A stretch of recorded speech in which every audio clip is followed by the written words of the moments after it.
Hello friends, तो हम अब देखेंगे विगत वर्षों में पूछे जा रहे एवरेज से सभी क्वेश्चंस के तीसरे भाग को।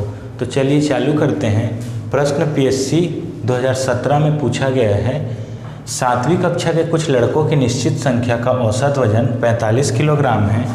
इस समूह में 5 और लड़के जुड़ जाते हैं जिससे सभी का औसत वजन 44 किलोग्राम हो जाता है। यदि 5 लड़कों का औसत वजन 40 किलोग्राम है तो आरंभ में उस समूह में कितने लड़के थे।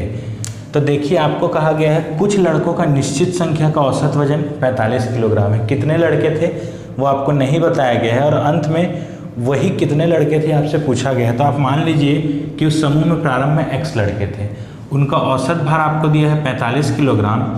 तो सभी लड़कों के वजन का योग कितना हो गया, 45 गुणा x। अब बोला जा रहा है उसमें 5 लड़के और जुड़ जाते हैं जिनका औसत वजन 44 किलोग्राम है। तो 5 लड़कों का औसत 44, तो औसत उनके वजनों का योग हो गया 5 गुणा 44। ये हो गया आपके कुल वजनों का योग। ठीक है, सभी राशियों का योग नीचे लिखना है। राशियों की संख्या, पहले कितने बच्चे थे, x लड़के थे और बाद में कितने जुड़े, 5 लड़के और जुड़े, तो हो गया x + 5। और इससे औसत आपका हो जा रहा है कितना, कुल सभी का औसत वजन 44 हो जाता है। तो ये हो गया आपका 44 किलोग्राम। बस इसे सॉल्व करना है। तो ये हो जाएगा 45x + 5 गुणा 44 हो गया 220 बराबर 44 गुणा x हो गया 44x + 44 गुणा 5 हो गया 220। क्लियर है। यह एक चीज़ गलती हो गई है। इस समूह में 5 और लड़के जुड़ जाते हैं जिनके सभी का औसत 44, जिसे सभी का औसत 44 हो जाता है यदि 5 लड़कों का औसत 40 है। इन 5 लड़कों का औसत 44 नहीं, 5 लड़कों का औसत 40 दिया गया है। तो 5 गुणा 40 ये आपका हो गया 200। क्लियर है। अब इसे सॉल्व करते हैं। 44 का पक्षांतर करेंगे, 45 में से 44 गया, बच गया x। 200 उधर जाएगा तो 220 - 200, तो x का मान आ गया आपका 20। मतलब प्रारंभ में उस समूह में 20 लड़के उपस्थित थे। क्लियर है। अगला प्रश्न देखते हैं। प्रश्न कहता है 17 लड़कियों का औसत भार 20 किलोग्राम है तथा 23 लड़कों का औसत भार 22 किलोग्राम है। उस कक्षा में सभी छात्रों का औसत भार होगा। तो आपको दिया है 17 का औसत भार कितना, 20 किलोग्राम और 23 का औसत भार कितना, 22 किलोग्राम। ठीक है। तो आपको दिया है 17 का अगर औसत 20 है तो 17 का योग क्या होगा, 17 गुणा 22 प्लस 23 का औसत अगर 22 है तो 23 का योग क्या होगा, 23 गुणा 22। कुल कितने बच्चे हैं, कुल है 17 + 23। तो ये आपका हो गया 17 दूना 22 करने पे हो गया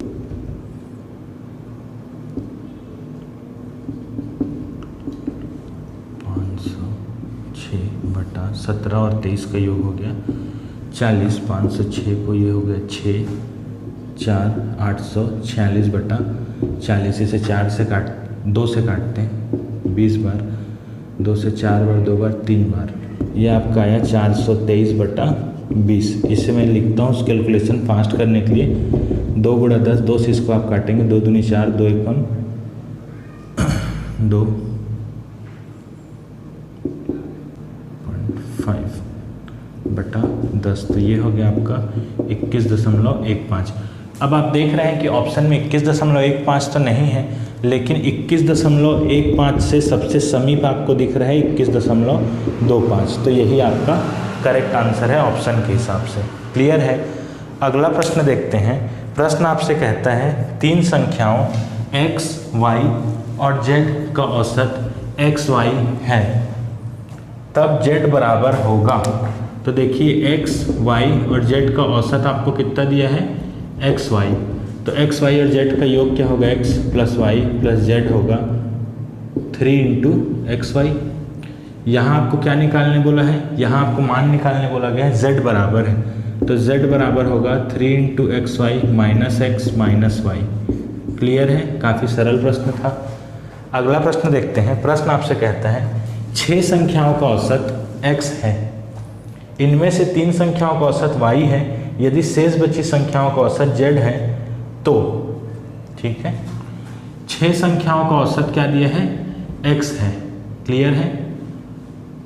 तो ये ले लेते हैं x1 plus x2 plus x3 plus x4 plus x5 plus x6। इसका औसत आपको दिया हुआ है क्या, x, तो ये क्या हो गया 6x आपका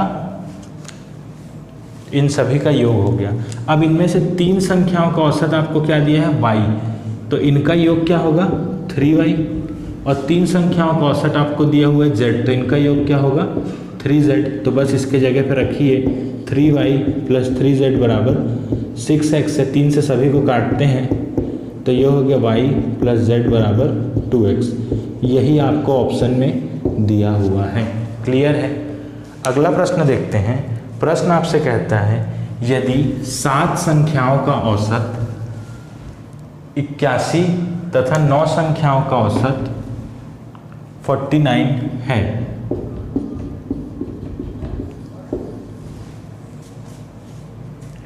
तो 16 संख्याओं का औसत कितना होगा। आप देख रहे हैं 7 और 9 कितना हुआ 16। 7 संख्याओं का औसत यदि 81 है तो 7 संख्याओं का योग हो गया 7 गुणा 81 प्लस 9 संख्याओं का औसत अगर 49 है तो 9 संख्याओं का योग हो गया 9 इंटू 49। इसको इंटू करेंगे ये आपका हो गया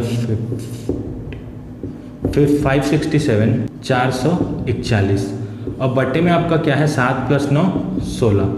ये आपको मिल गया 7 1 8 7 4 10 1008 बटा 16।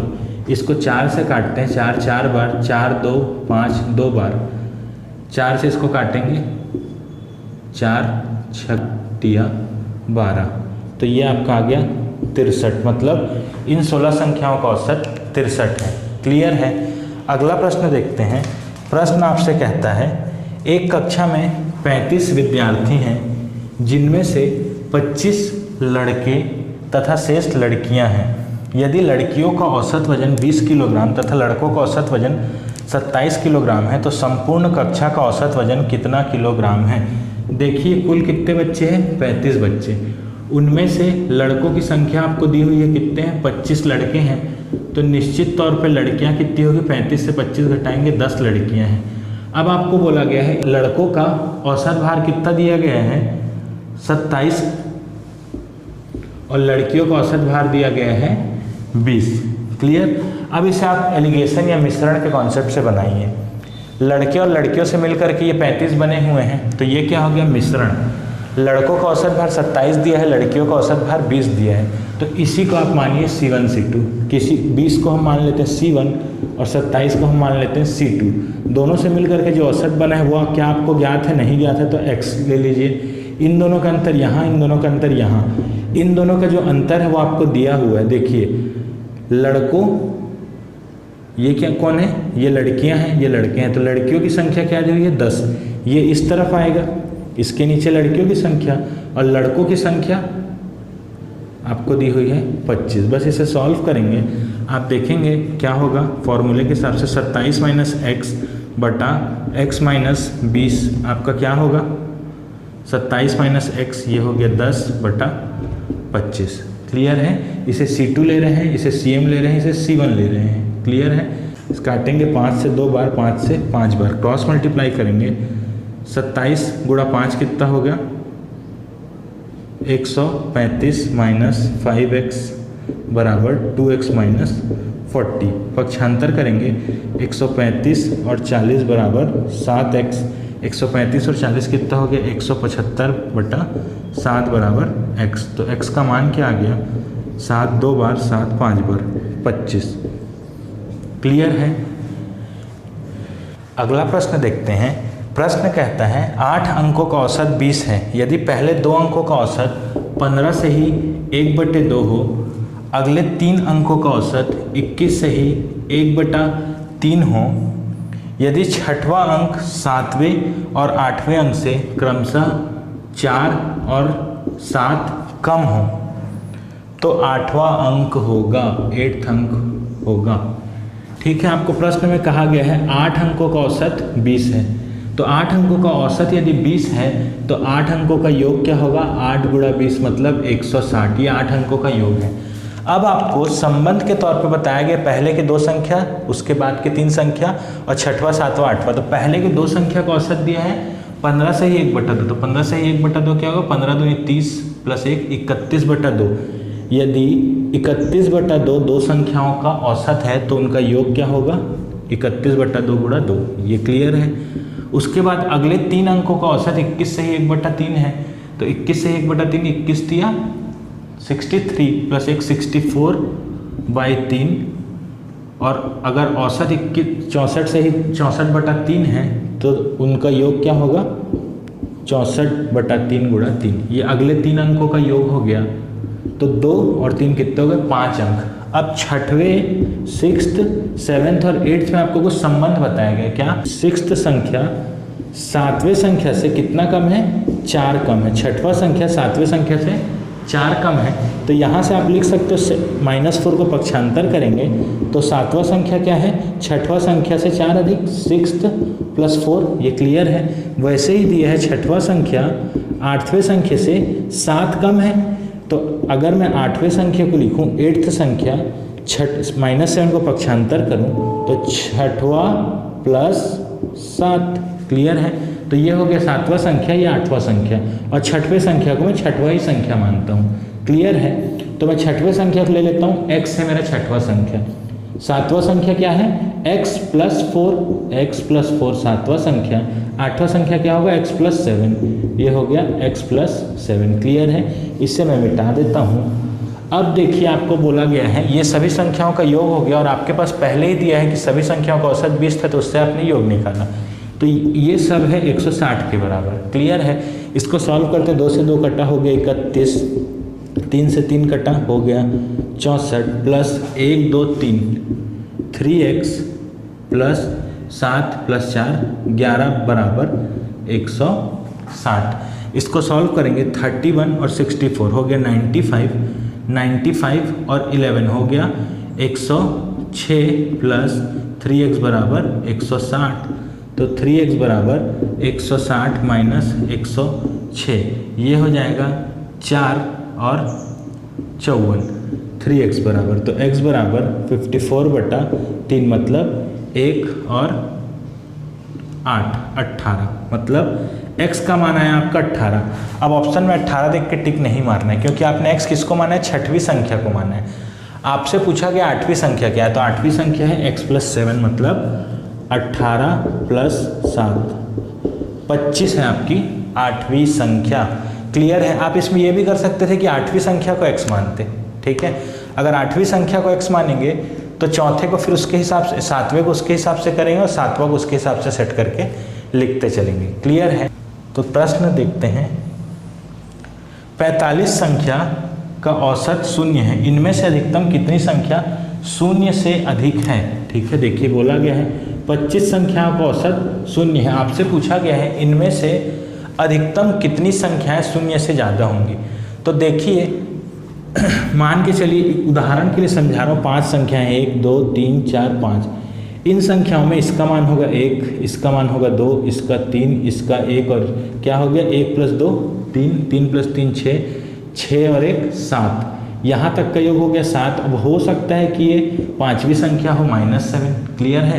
तो देख रहे हैं आप 7, इसको सबका ऐड करेंगे 1 प्लस 2 प्लस 3 प्लस 1 प्लस -7। ये क्या हो गया, ये हो गया आपका 7 - 7 0, और 0/5 करेंगे तो आपके आगे 5। अब आप इस उदाहरण में देख रहे हैं कि कितनी संख्या 0 से ज़्यादा थी, 1 2 3 4, 4 संख्या 0 से ज़्यादा है, 5वीं संख्या जो है वो 0 से कम है। आपको यही चीज़ इस प्रश्न में पूछा गया है कि यदि 25 संख्याओं का औसत 0 है तो अधिकतम कितनी संख्याओं का मान 0 से ऊपर होगा। तो 1 से लेकर 24 तक की संख्याएं हो सकता है 0 से ऊपर हो, और जो 25वीं संख्या है ये हो सकता है इन सभी का जो योग हो, मान लीजिए इन सभी का योग होगा x, तो इसका मान होगा -x। क्लियर है। तो आपको इस ऑप्शन में टिक लगाना है, 24 संख्याएं संभवतः 0 से ऊपर हो सकती है। क्लियर है। अगला प्रश्न देखते हैं। प्रश्न कहता है 20 अंकों का औसत 0 है, उनमें से अधिक कितने अंक धनात्मक हैं। धनात्मक बोलिए, 0 से ऊपर बोलिए। तो 20 संख्या है तो उसमें कितनी संख्या धनात्मक या फिर 0 से ऊपर हो सकती है, 19 संख्या है। क्लियर है।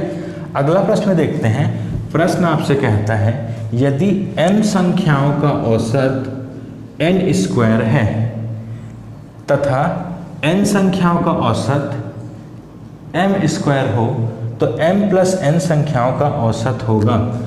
m प्लस n संख्याओं का औसत आपसे पूछा है, तो देखिए इसको लिखते चलिए, आराम से ये क्वेश्चन बनेगा। ठीक है, आपको ऑप्शन के हिसाब से उसे जमाना पड़ेगा। ठीक, m संख्याओं का औसत n स्क्वायर, तो m संख्याओं का औसत यदि n स्क्वायर है तो m संख्याओं का योग कितना होगा, m गुणा n स्क्वायर।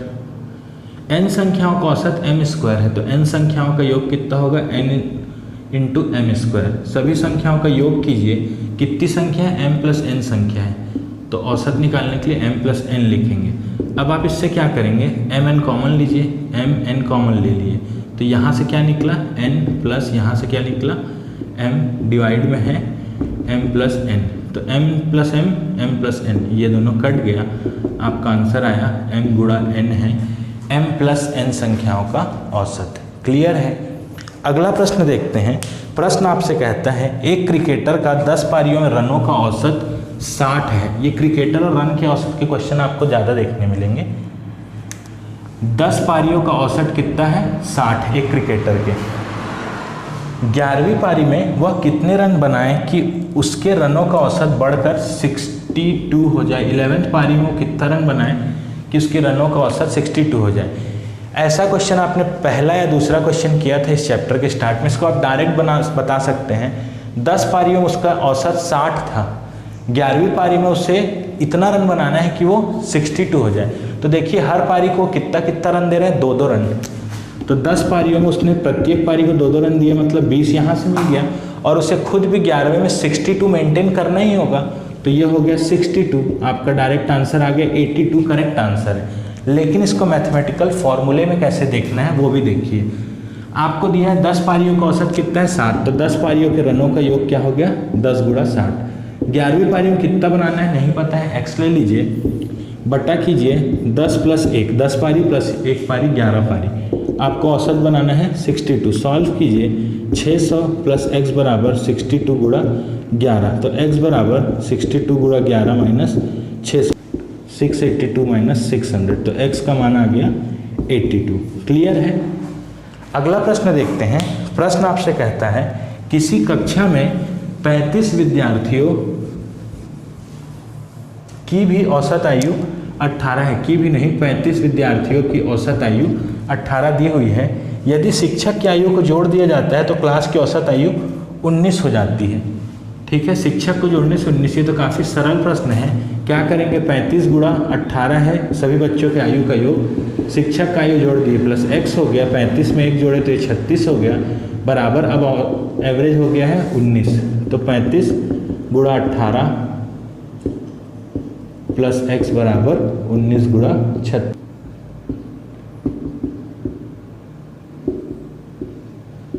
तो x का मान आ गया 684 में से 630 गया, मतलब 4-5, 54 है उस टीचर का एज। क्लियर है।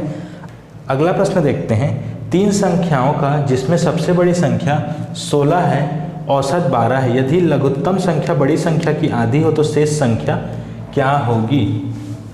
3 संख्याएं हैं जिनमें सबसे बड़ी संख्या कौन सी है, सबसे बड़ी संख्या 16 है, उनका आपको औसत दिया गया है 12। ठीक है, 3 संख्याओं का औसत 12 दिया है, सबसे बड़ी संख्या तो 16 है, ये हो गया 16 सबसे बड़ी संख्या। वो बोल रहा है सबसे छोटी संख्या जो है वो सबसे बड़ी संख्या का आधा है, तो सबसे बड़ी संख्या यदि 16 है तो 16 का आधा क्या हो गया 8, ये हो गया दूसरी संख्या, और तीसरी संख्या नहीं पता वो x ले लीजिए। 3 संख्याओं का योग आपको पता है, यदि औसत 12 है तो योग क्या होगा 12 गुणा 3, तो x हो गया 12 तिया 36 माइनस 16 और 8 कितना हो गया 24, तो x का मान क्या आ गया 12। क्लियर है, 36 में से 24 गया, x का मान 12 है, मतलब एक संख्या 12 होगी। अगला प्रश्न देखते हैं। प्रश्न k संख्याओं का औसत x है, k संख्याओं का औसत आपको x दिया गया है। यदि संख्या y को एक अन्य संख्या y0 से प्रतिस्थापित किया जाता है तो औसत x0 से x0 हो जाता है। निम्न में से कौन सा समीकरण सत्य है। क्लियर है। तो देखिए आपको बोला गया 4 संख्याओं का औसत x है, k संख्याओं का औसत x है तो k संख्याओं का योग क्या होगा kx। अब इसमें एक संख्या है y जिसको प्रतिस्थापित कर रहा है y नॉट से, तो y को हटा रहे हैं लेकिन उसके स्थान पर क्या ला रहे हैं y नॉट। तो देख रहे हैं आप, ये हो गया संख्याओं का योग या फिर सभी टर्म्स का समेशन। और नीचे क्या है, k संख्याएं थी, माइनस y गया, मतलब एक संख्या गया एक आ भी गया तो अभी भी k ही रहेगा। इससे क्या हो गया, पहले जो औसत x था ये हो गया है x नॉट। ठीक है, अब आपको इसको सॉल्व करना है और जो आपको इक्वेशंस दिए हुए हैं ऑप्शंस में उनके आधार पर किसी एक ऑप्शंस को लाना है। ठीक है, तो आप इसमें क्या कर सकते हैं, इसके बाद इक्वेशन जो दिया हुआ है उसके हिसाब से आपको लेके चलना है। तो क्या करें आप, सबसे k को अलग अलग कर दीजिए, kx बाई के माइनस वाई बाई के प्लस वाई नॉट बाई के बराबर x नॉट। x नॉट इसको उधर लेके चलिए तो x naught plus Y by के बराबर के कट गया x plus Y naught by के। ये आपका ऑप्शन नंबर सी दिया हुआ है जो कि करेक्ट आंसर होगा। क्लियर है। अगला प्रश्न देखते हैं। अगला प्रश्न देखते हैं। 13 व्यक्तियों में से पहले 12 का औसत भार 90 किलोग्राम है।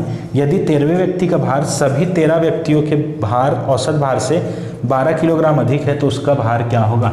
देखिए 13 व्यक्ति दिया गया है, उनका औसत भार क्या आपको पता है, नहीं पता है, तो उनका औसत भार आप ले लीजिए x उनका औसत भार है।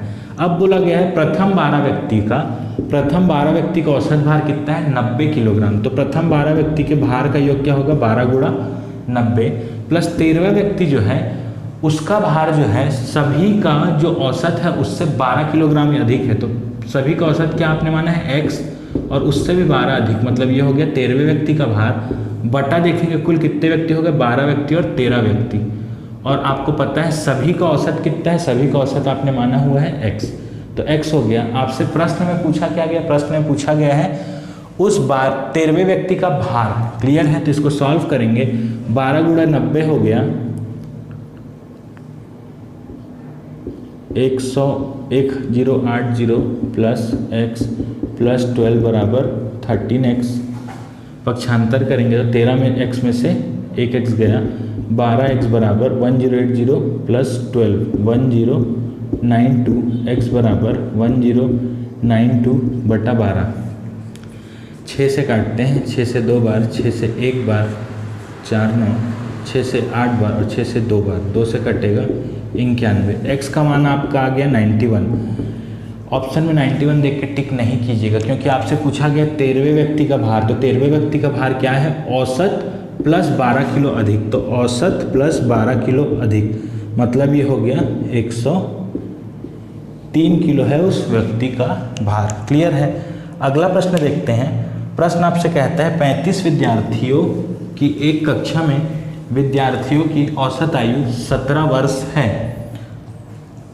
उस कक्षा के कक्षा शिक्षक तथा विद्यार्थियों की औसत आयु 18 वर्ष है। तो शिक्षक की आयु है 35 स्टूडेंट्स हैं एक क्लास में जिनका औसत एज आपको दिया है 17 ईयर्स है। कक्षा शिक्षक तथा विद्यार्थियों की औसत आयु 18 वर्ष है। तो ये हो गया स्टूडेंट्स का टोटल एज प्लस टीचर को मिलाने पे उनका एवरेज है 18। तो टीचर का आपको एज बताना है। काफ़ी सिंपल से ही क्वेश्चन है, ऐसा क्वेश्चन आपने खूब किया हुआ है। 18 गुणा 36 तो ये 595 प्लस x बराबर x का मान हो गया 648 माइनस 595 तो ये हो गया 3 5। x का मान आ गया 53, मतलब उस टीचर की आयु होगी 53 ईयर। अगला प्रश्न देखते हैं। प्रश्न आपसे कहता है 5 संख्याओं का माध्य 18 है। माध्य मतलब एवरेज। 5 संख्याओं का औसत आपको 18 दिया है। यदि इनमें से एक संख्या को हटा दिया जाए तो उसका माध्य 16 हो जाता है। हटाई गई संख्या है, देखिए 5 संख्याओं का माध्य आपको कितना दिया है, 18 दिया गया है। एक संख्या को हटा देने पर उनका माध्य 16 हो जाता है। मतलब 4 संख्याओं का माध्य क्या दिया है, 16 दिया है। तो 5 संख्याओं का योग हो गया 5 गुणा 18, 4 संख्याओं का योग हो गया 4 गुणा 16। 5 संख्याओं को आप अगर इंटू 18 इंटू 50 करें 5 करें तो ये हो गया 90 और 16 इंटू 4 करें तो ये हो गया 64। ये 5 का योग, ये 4 का योग। अगर आप 5 के योग से 4 का योग घटाते हैं तो ये हो गया 26। मतलब वो संख्या जो हटाई गई है वो 26 है। आशा करता हूँ आपको ये पूरा वीडियो जो 3 पार्ट्स में मैंने आपके सामने लाया वो समझ आया है। यदि समझ आया है तो वीडियो को लाइक और शेयर कीजिए और चैनल को सब्सक्राइब कीजिए। Thank you.